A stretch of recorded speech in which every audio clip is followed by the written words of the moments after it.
आज हम लोग अध्ययन करेंगे अध्याय 1 जीव जगत, जो 11th का है, 11th क्लास का है। जीव जगत के बारे में हम लोग अध्ययन करेंगे और जानेंगे जीवों के बारे में कि जीव क्या हैं, जीव किसे कहते हैं। जो भी हम चीज़ें देख रहे हैं वो सब जीव हैं। तो उनमें क्या क्या गुण हैं जिनको हम जीव को निर्जीव से अलग कर रहे हैं, उन सब चीज़ों के बारे में हम लोग आज जानेंगे। सबसे पहला जो पॉइंट है वो है कि जीव है क्या। तो जीव का हम डिफिनेशन क्या देना है। लिविंग ऑर्गेनिज्म, सजीव का हम लोग क्या डिफिनेशन दे सकते हैं, कैसे डिफाइन कर सकते हैं कि इसे जीव बोलेंगे। तो अब ये कई कारण हैं जिससे हम पता लगा सकते हैं कि भाई देखिए इनको हम जीव बोलेंगे। अब ये पहला कारण है कि जीव जो हैं वो वृद्धि करते हैं। जीव क्या करते हैं? वृद्धि करते हैं। तो वृद्धि करने का मतलब है कि भार और संख्या में वृद्धि करना, भार और संख्या में वृद्धि करना। लेकिन जो क्या भार और संख्या में वृद्धि करते हैं, क्या वो सभी जीव हैं? क्या वे जीव के डिफिनेशन हो सकते हैं? तो ऐसा नहीं है। देखिए, कुछ डिफाइनिंग फीचर्स हैं और कुछ नॉन डिफाइनिंग फीचर है जो अकेले वो डिफाइन नहीं कर सकते हैं कि ये सजीव हैं कि नहीं है। तो यहाँ पे पहला जो है, जीव वृद्धि करते हैं। तो आपको पता होना चाहिए कि जीव वृद्धि करते हैं, ये एक सत्य है कि जीव भी वृद्धि करते हैं। लेकिन साथ साथ कुछ ऐसे निर्जीव हैं वो भी वृद्धि करते हैं। जैसे हम बात करें पर्वत की, तो माउंट एवरेस्ट को लेते हैं। पहले उसका ऊंचाई 8,848 मीटर था, अब उसका ऊंचाई 8,850 मीटर हो गया। 2 मीटर की वृद्धि हुई कि नहीं हुई? उसी प्रकार से रेत के टीले हैं, वो भी वृद्धि करते हैं। तो क्या हम इन्हें सजीव कह सकते हैं? तो इस बात से ये तय होता है कि हम केवल वृद्धि के आधार पर ये नहीं कह सकते हैं कि वो जीव के प्रॉपर्टीज हैं। उसके बाद दूसरा हमारा आता है, वो है जनन। तो हम ये बोल सकते हैं कि सभी जीव जनन करते हैं। तो ये भी कहना मुश्किल है कि सभी जीव जनन करते हैं। जनन की 2 प्रक्रियाएं हैं, लैंगिक और अलैंगिक प्रक्रियाएं हैं। और सभी जीव जनन करते हैं, लेकिन कुछ ऐसे जीव हैं जो जनन नहीं भी करते हैं। अगर हम बात करें बांझ महिला की, जो महिला अनफर्टाइल हैं, जो बच्चे जन्म नहीं दे सकते हैं, क्या वे सजीव हैं कि निर्जीव? तो ऐसी स्थिति में हम इस बात से भी क्लियर नहीं कर सकते हैं कि जो जनन करते हैं वो जीव हैं। जैसे आपको पता है कि घोड़ा और गधा, घोड़ी और गधी से जो बच्चे जन्म लेते हैं उनको हम खच्चर बोलते हैं। और खच्चर जो हैं वो प्रजनन नहीं करते हैं। दूसरा बात आपको याद रख दूं कि घोड़ा और गधी से जो बच्चे होते हैं उनको हीनी बोलते हैं, हीनी। तो घोड़ा और गधा से जो बच्चे जन्म गधी से जो बच्चे जन्म लेते हैं उनको क्या बोलते हैं? हीनी बोलते हैं। तो अगर हीनी की बात करें या खच्चर की बात करें तो ये भी तो प्रजनन नहीं करते। तो क्या ये जीव हैं?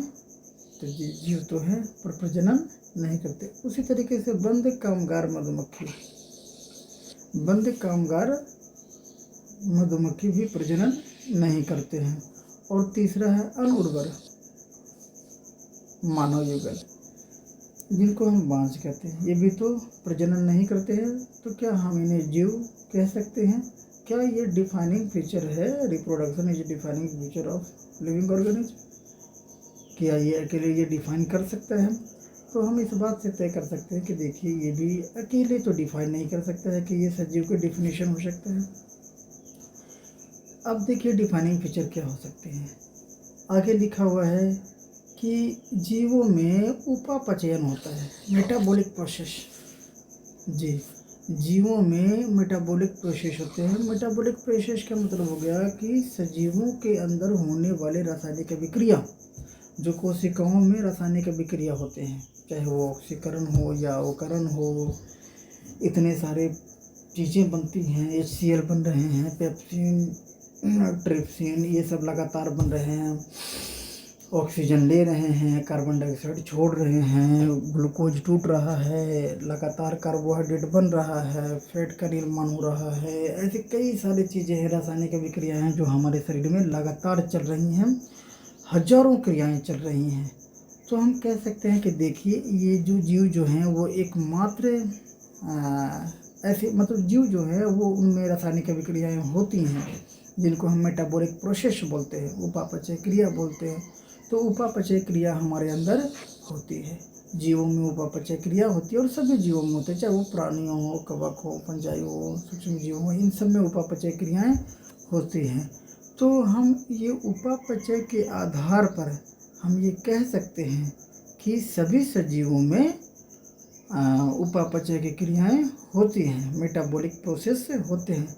तो metabolism is the defining feature of living organism. ये जो है डिफाइनिंग फीचर है, ये एक विशिष्ट गुण है, इसे हम परिभाषित कर सकते हैं। फिर बात करते हैं आगे कि एक कॉन्शसनेस की बात करते हैं, उद्दीपन, सेंसिटिवनेस। तो ये उद्दीपन की बात तो सभी जीवों में क्या होता है, उद्दीपन होता है, चाहे वो पौधे हों या जंतु हों, ये दोनों में क्या होता है, उद्दीपन होता है। उद्दीपन कहने का मतलब कि उनको ठंडा, गर्म, पानी, प्रकाश, भूख, प्यास, प्रदूषकों को बारे में बताते हैं। ऐसा सभी चीज़ें हैं वो जो मौसम के आधार पर वो अपने अंदर बदलाव दिखाते हैं। एक टच मी नोट का पौधा ले लीजिए, जैसे आप उसको छूइएगा तो वो क्या हो जाएगा, सिकुड़ जाएगा और थोड़ी देर के बाद फिर से वो खिल जाएगा। तो हम कह सकते हैं कि जीवों में क्या होता है कि उद्दीपन होता है, कॉन्शसनेस होता है, चेतना होता है, उनके अंदर ये सब कुछ होता है। तो हम कह सकते हैं कि जो चेतना जो है वो भी परिभाषित करता है किसको, जीव को। ये एक अभिलक्षण है और स्वचेतन जो है, चेतना जो है जीवों में होता है। तो हम इसको कह सकते हैं कि ये एक डिफाइनिंग फीचर है।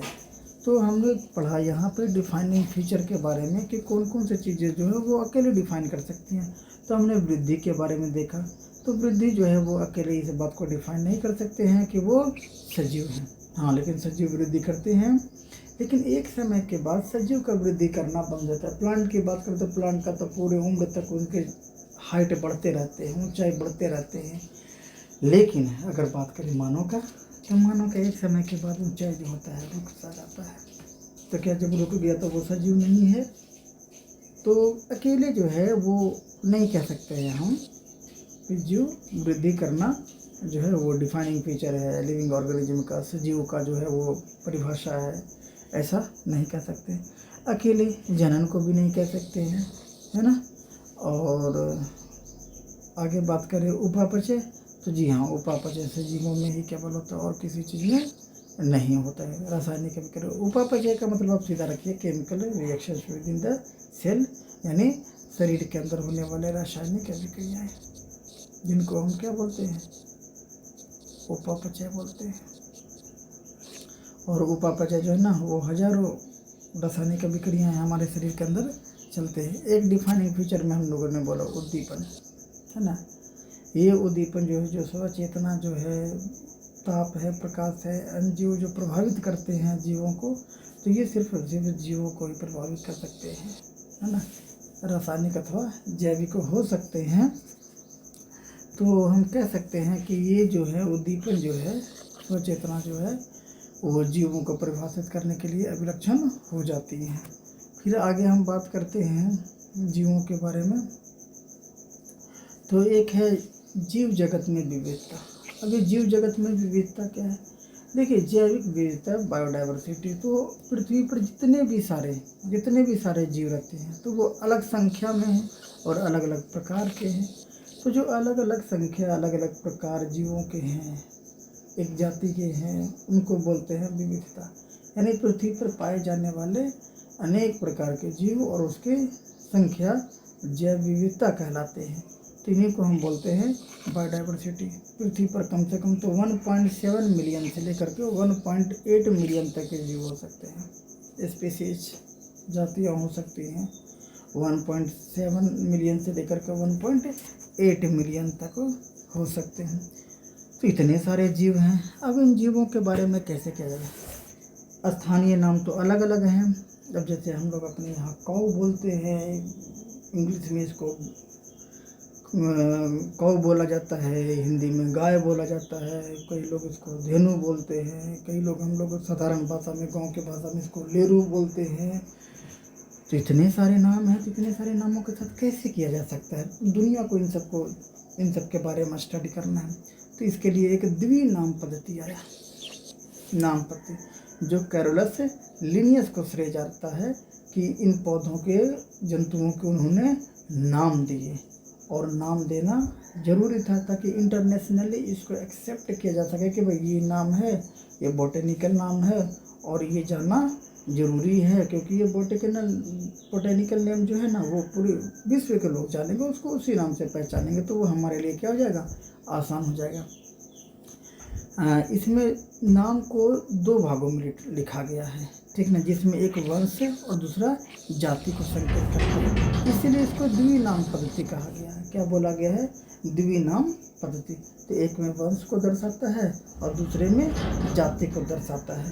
तो ये कैरोलस लिनियस ने ये सबसे पहले सुझाया था। याद रखिएगा, कैरोलस लिनियस ने द्विनाम पद्धति दिया था, जीवों के नामकरण किए थे, और इनका श्रेय जाता है किनको?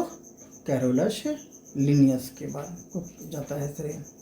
उसके बाद हम बात करते हैं आगे कि उन्होंने कैसे कैसे दिया। तो सबसे पहले तो भाई जो लिखा हुआ है वो लैटिन भाषा में लिखा हुआ है। किस भाषा में लिखा हुआ है?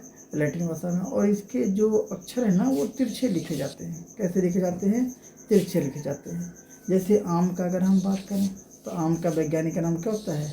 Mangifera indica. तो ये जो मैंजीफेरा है ना, वो मैंजीफेरा वंश को दर्शाता है और इंडिका जो है वो जाति को दर्शाता है। मैंजीफेरा इंडिका है ना।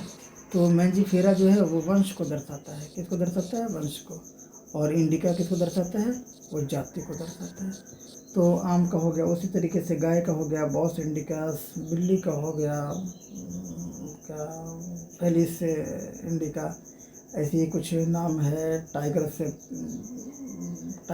पैंथेरा टाइगरस, बाघ का हो गया। उसी तरीके से सभी जीवों के बोटेनिकल नाम, एक और मैं लिस्ट दे दूंगा सभी जीवों के बोटेनिकल नाम के बारे में। तो ये नामकरण करने वाले कौन है? लिनियस। कौन है? लिनियस। वैसे लिखा जाता है क्या? मैंजीफेरा इंडिका लीन, आम का बोटेनिकल नाम। तो मैंजीफेरा वंश, इंडिका जाति और लीन जो हो गए लेखक, जिन्होंने बताया, वो वैज्ञानिक का नाम जिन्होंने ये कहा। अब एक शब्द आता है वर्गीकरण। वर्गीकरण क्या है? क्लासिफिकेशन। देखिए, क्लासिफिकेशन का मतलब होता है उनको बांटना सुसज्जित तरीके से, ताकि उनका अध्ययन करना क्या है? आसान हो जाए, है ना।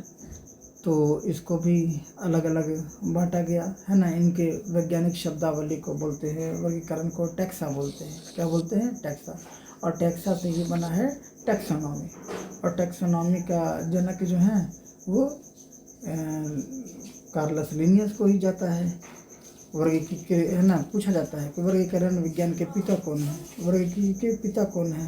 तो वर्गीकरण के पिता जो बोलते हैं वो कार्लस लिनियस को ही बोलते हैं। आगे बात करें तो वर्गीकरण एक लैटिन शब्द जो है सिस्टमेटिक्स शब्द, जो लैटिन शब्द जो है वो सिस्टेमा से आया है, ठीक ना, जिसका अर्थ है नियमित व्यवस्था। जिसका अर्थ क्या है? नियमित व्यवस्था।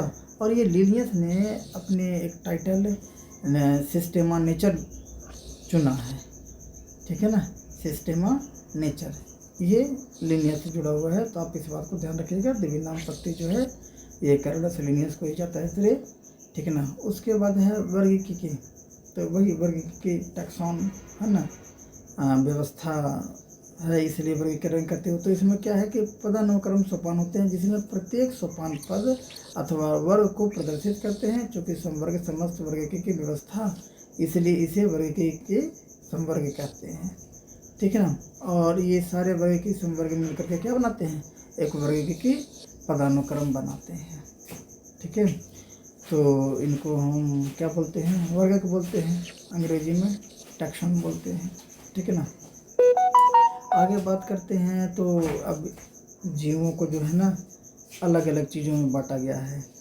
जगत तो अब दो जगत हम लोग जानते हैं, है ना, एनिमेलिया और प्लांटे, जंतु जगत और पादप जगत, तो जगत में बांटा गया किंगडम में, फिर उनको एक इससे छोटा संघ होता है, फिर इससे छोटा वर्ग होता है, इससे छोटा गण होता है, इससे छोटा कुल होता है, फिर वंश होता है, फिर जाति होता है। तो इस प्रकार से इसको बांटा गया है। तो अगर देखिए अभी ये स्पीसीज क्या होता है, तो देखिए स्पीसीज बोलते हैं उन जीवों के समूह को बोलते हैं जिनमें मौलिक समानता होती है। क्या होती है? मौलिक समानता, है ना। फंडामेंटल सिमिलरिटीज होते हैं, मौलिक समानता होते हैं, बहुत सारे गुण मिलते हैं, इसलिए उनको क्या बोला गया? स्पीसीज बोला गया। क्या बोला गया है? स्पीसीज बोला गया है। जैसे मंजीफेरा इंडिका हो गया, सोलेनम ट्यूबरोसम हो गया, ये आलू का वैज्ञानिक नाम है ना। पैंथेरा लियो हो गया, वो शेर हो गया, ये सब उदाहरण हैं, ठीक है ना। तो इन सभी नामों में इंडिका, ट्यूबरोसम, लियो जाति संकेत पद हैं, जबकि पहले मैंजीफेरा, सोलेमन, पैंथेरा ये वंश के नाम हैं। तो जो सेकेंड वाला आप देख रहे हैं वो क्या है? जाति है, और पहले वाला जो देख रहे हैं वो क्या है? वंश है। ये तो पहले भी हम लोगों ने चर्चा कर चुके हैं, ठीक है ना। इनके क्या होते हैं कि गुण जो हैं समान होते हैं, बहुत सारे गुण मिलते जुलते हैं, ठीक है ना। और मनुष्य का जो है आप वैज्ञानिक का नाम जानते हैं, होमो सेपियंस होता है। तो होमो सेपियंस, होमो का मतलब वंश हो गया, और सेपियंस क्या हो गया? जाति हो गया। उसके बाद आता है वंश, है ना।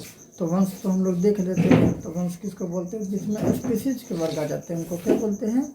वंश बोलते हैं। जैसे आलू, टमाटर, बैगन, ये तीनों अलग अलग चीज़ें हैं, अलग अलग जाति के, लेकिन ये सब कौन से वंश के हैं? सोलेनम वंश के हैं। उसी प्रकार शेर है, चीता है ना, और शेर है, चीता है, बाघ है, तो ये सब एक ही वंश के जाते हैं, पैंथेरा वंश के। कौन से वंश के जाते हैं? पैंथेरा वंश कहते हैं। दूसरे वंश में बात करें तो फेलिस जो है वो बिल्ली के जाते हैं। तो ये क्या है? स्पीसीज का समूह है।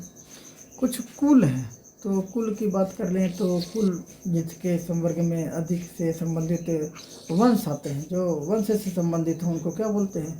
कुल बोलते हैं। जैसे सोलेनम हो गया, पिटूनिया हो गया, धतूरा हो गया, है ना।